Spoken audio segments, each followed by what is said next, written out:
Okay guys, sorry about that. We got a angle probably got changed a little bit right there. Okay, so we had just figured out that with the cinder block and with the wood, we're looking at around $6,600.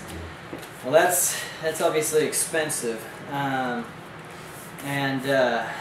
I actually have not actually ever used a bag of cement to figure out how many cinder blocks I can fill up. In my work, I have used concrete, not thin set. I have used concrete enough to understand that it would definitely probably take quite a bit, and I assumed that in this kind of a situation, a bag of concrete generally is right around $3, at least here in Texas it is. That's about how much we pay for them, and we buy them at Lowe's and Home Depot and things like that. So any kind of warehouse store that's generally a bigger one and not so much a smaller businesses, they usually are going to be a little bit more expensive. But bigger places such as those are gonna sell them for cheaper. So I went ahead and said, okay, well, let's just go ahead and say it's about $3.50 a bag. So $3.50 a bag, you have now $6,600. Let's go ahead and just add 1,000 bags. You're not going to need that much, but let's just go ahead and say 1,000 bags.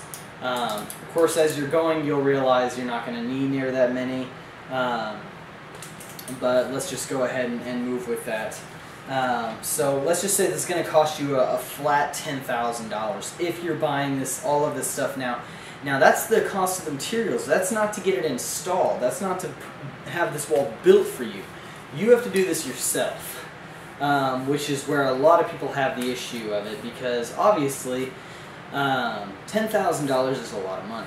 At least for me, and I'm sure most of you that are watching this, $10,000 is a lot of money. That's not cheap, but it is doable if you're doing it, especially if you're doing it over time.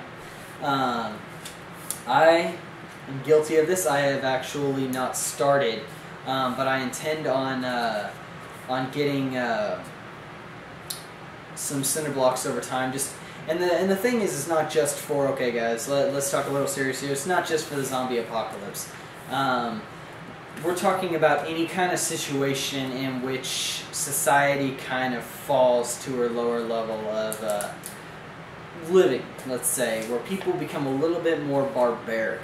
I want something that's going to be sturdy and that's going to be good. And luckily, where I live, there's not a whole lot of land around here. Or I'm sorry, there's not a whole lot of property. There's not a whole lot of people.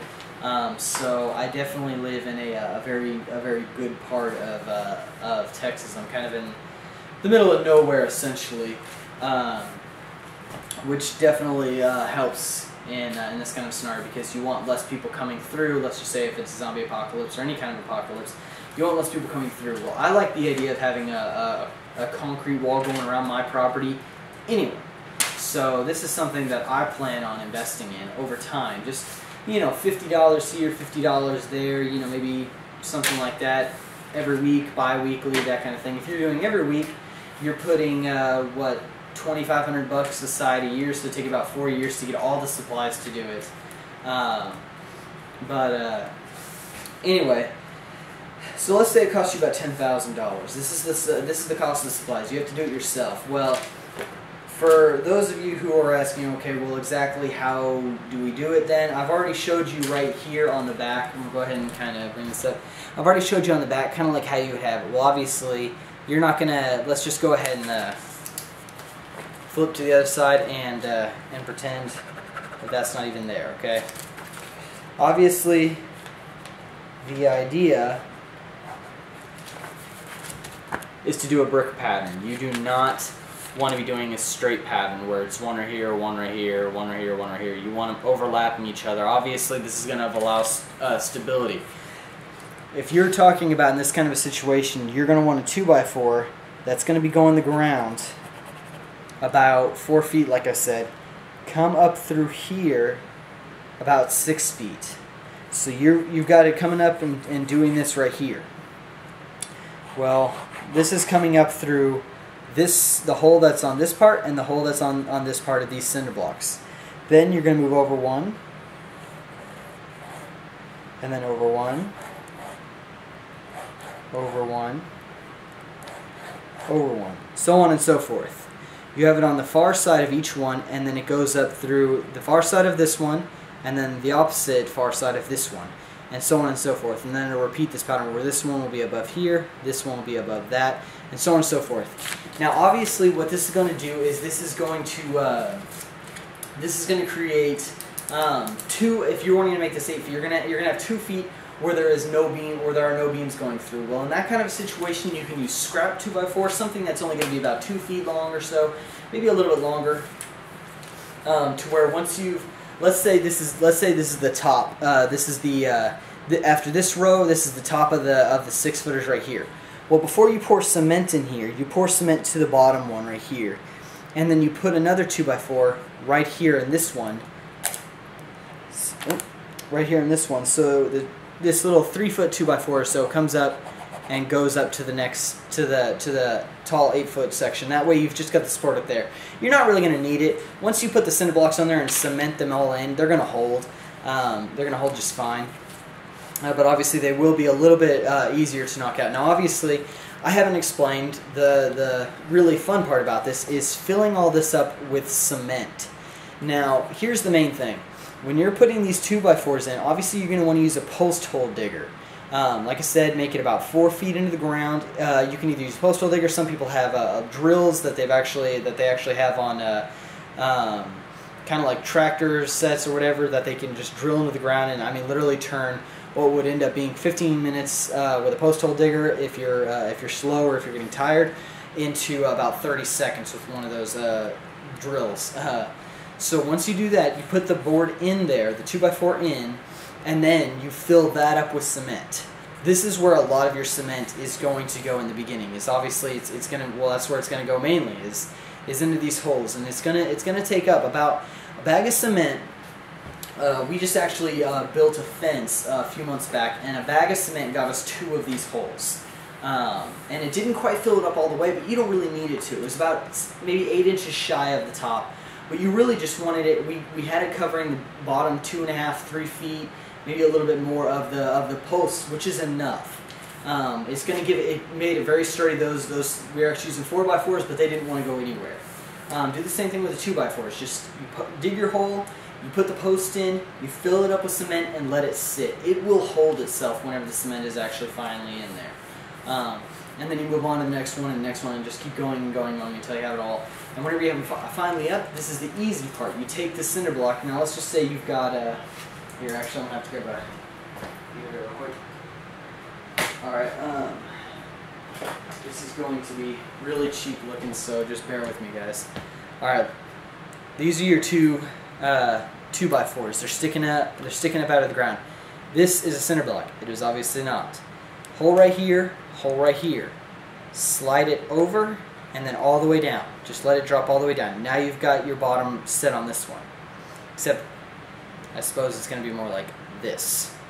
And then you'll have the next one, same thing. Next one, next one, next one, and then obviously you just do the brick pattern.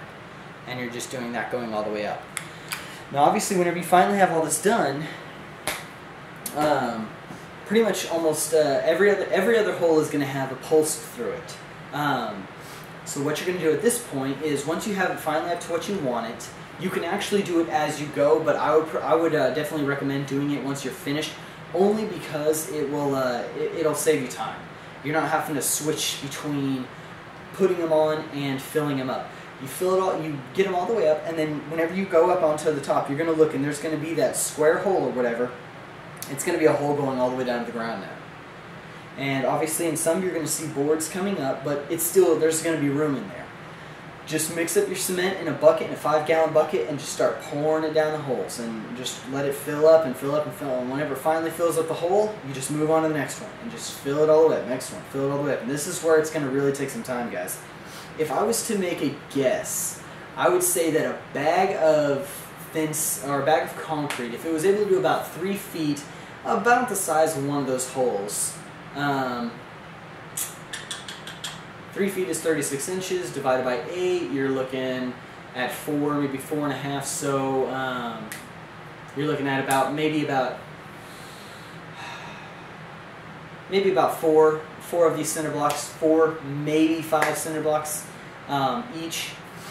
So you're filling up, each bag is filling up about 4 to 5 of these cinder blocks would be my best guess.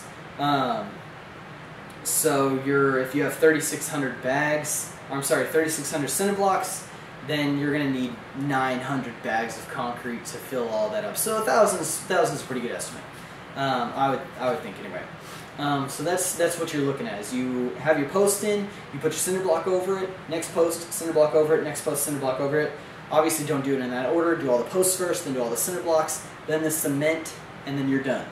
And once you've got that, what I would recommend is that now that you've got your real wall, you're fortified, you got it good and strong.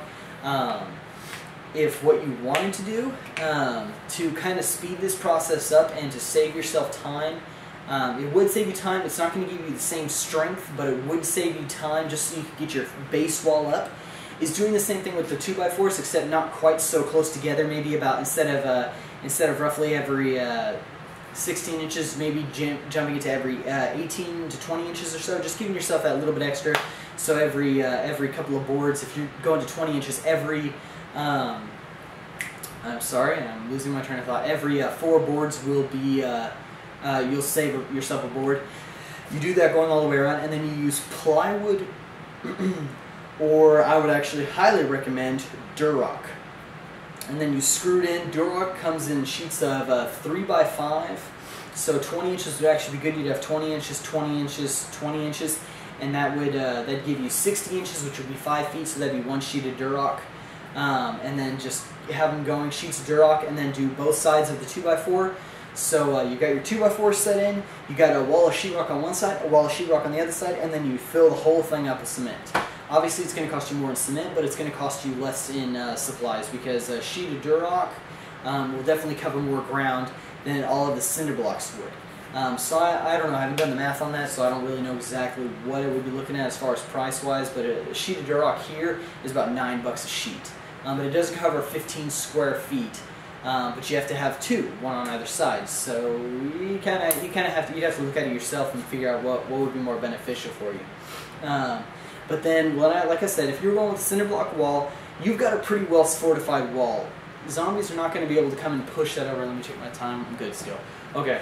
Zombies are not going to be able to come and push it over there. It's going to be stuck in the ground, 4 feet, concrete into the ground, and the concrete that you pour is going to go, and it's going to cement to the ground too. It's obviously not going to get the best grip because it is probably going to be earth and not concrete, but it's going to get a good solid grip, and it's going to be more than any zombie will be able to push over. And even a huge horde of them, I personally don't believe could. But if you always wanted to make to fortify this a little bit more, I'm actually going to talk about another thing that you can do after you've built your wall, or even before you built your wall if you really want to. I feel like it would take more time than building a wall unless you actually have some kind of tractor or something like that can dig it up for you. But I'm going to go ahead and drop off on this video real quick, and I'm going to pop up with a third one, which is going to be an optional on what you can do once you have either built your wall or before you build your wall to give you an extra protection. So I'm going to go ahead and jump off real quick and get on to the other video.